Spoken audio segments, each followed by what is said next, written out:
مفتی صاحب کیا فرمائے گا دوسری شادی کی شرعی حیثیت پر ابتداءً کلام فرما دیجیے۔ اعوذ باللہ من الشیطان الرجیم، بسم اللہ الرحمن الرحیم۔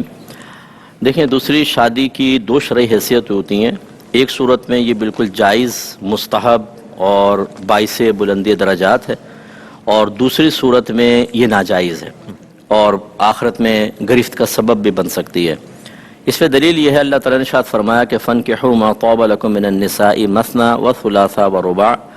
فَإِنْ خِفْتُمْ أَلَّا تَعْدِلُوا فَوَاحِدَةً۔ اللہ تعالیٰ فرماتا ہے کہ جو عورتیں تمہیں پسند آئیں تم ان سے نکاح کر سکتے ہو، دو دو سے، تین تین سے، چار چار سے۔ یعنی شرعی لحاظ سے لمٹ یہ ہے کہ 4 تک ازواج ایک ساتھ نکاح میں انسان رکھ سکتا ہے، ایک ساتھ۔ اگر ایک فوت ہو جائے تو دوسری شادی کر لے، پھر ایک اور سے کر لے، اس طرح چاہے 100 سے کر لے، لیکن ایک وقت میں 4 ازواج وہ رکھ سکتا ہے۔ لیکن اللہ تعالیٰ نے اس کو مشروط کر دیا، فَإِنْ خِفْتُمْ أَلَّا تَعْدِلُوا فَوَاحِدَةً۔ پھر اگر تمہیں خوف ہو کہ تم ان کے مابین عدل و انصاف نہ کر سکو گے تو ایک سے نکاح کرو۔ اس کا مطلب یہ ہے کہ اگر کوئی ایک سے زائد شادیاں کرتا ہے اور تمام اس کو شرعی مسائل معلوم ہیں، وہ دونوں بیویوں کے مابین شرعی لحاظ سے ایک عدل و انصاف کی فضا قائم کرتا ہے تو یہ محبوب ہے، مستحب ہے۔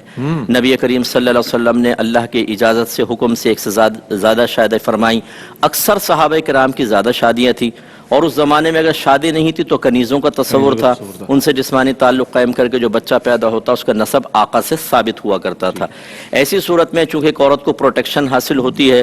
بعض اوقات مطلقہ ہوتی ہیں، بعض اوقات بیوہ ہوتی ہیں، بعض اوقات اوور ایج بچیاں ہوتی ہیں، ان کے رشتے نہیں ہوتے، تو چلے بہت اچھی بات ہے کہ کسی کو آپ نے سہارا دیا، عدل و انصاف سے بھی کام لیا، ایک بچی کو ایک گھر بار مل جاتا ہے، وہ شوہر کی خدمت کر کے درجات بلند ہوتے ہیں، اور اس سے کثرت اولاد کا فائدہ حاصل ہوتا ہے، جس کے بارے میں نبی کریم صلی اللہ علیہ وسلم نے خود فرمایا کہ میں بروز قیامت اپنی امت کی کثرت پر فخر کروں گا۔ سبحان اللہ۔ لیکن منفی پہلو اس کا کیا ہے کہ اگر ہم عدل و انصاف نہ کر سکیں،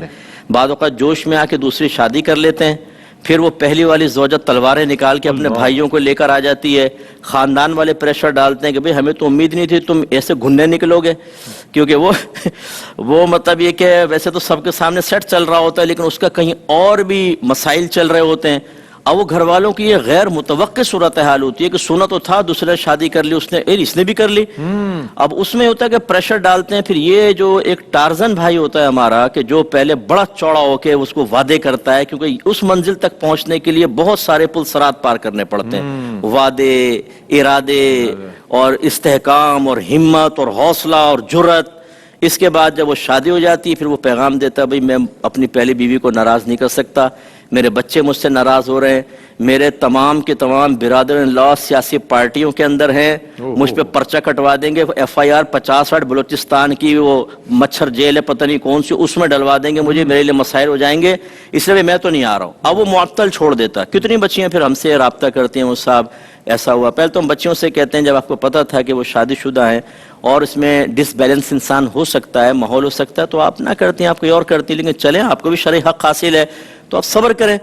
تو نبی کریم صلی اللہ علیہ وسلم، بس یہ آخری حدیث عرض کرتا ہوں، نبی کریم صلی اللہ علیہ وسلم نے فرمایا کہ جس نے ایک زوجہ کو، ایک سے زیادہ اس کی بیویاں اور ایک بیوی کو معطل چھوڑ دیا کہ اس کا حق ادا نہیں کرتا، تو وروز قیامت ایسا آئے گا کہ اس کی ایک جانب شل ہوگی،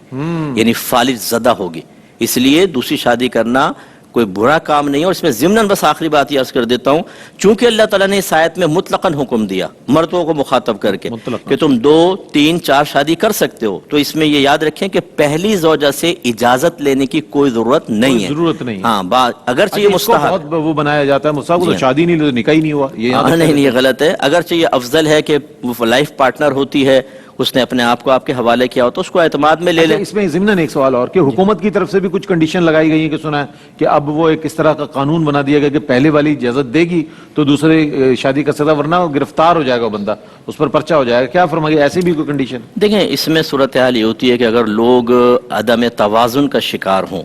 اور کتنی بچیوں کو شادی کر کے اپنی خواہش نفسانی پوری کر کے لٹکا کے چھوڑ کے چلے جائیں، تو پھر ایسی صورت میں اگر گورنمنٹ اس قسم کے سرکشوں کو قابو میں کرنے کے لیے کوئی قانون بنائے تو اس کی گنجائش نکلے گی۔ یہ تعزیراً سزا کہلاتی ہے، حداً نہیں ہے، شریعت نے مقرر نہیں کی، لیکن تعزیراً ایسا ہو سکتا ہے، جیسے اب 3 طلاقیں دے دینا ایک دم، اس پر پابندی لگا دیں، ایک ہی طلاق آپ دیں گے، 3 طلاق نہیں دیں گے، 3 طلاق دو گے سزا ملے گی۔ یہ اچھا قانون ہوگا تاکہ طلاق بدعی سے بچے انسان، طلاق کی شرح کم ہو جائے گی، طلاق کی شرح بھی کم ہوگی انشاءاللہ۔ ٹھیک ہے۔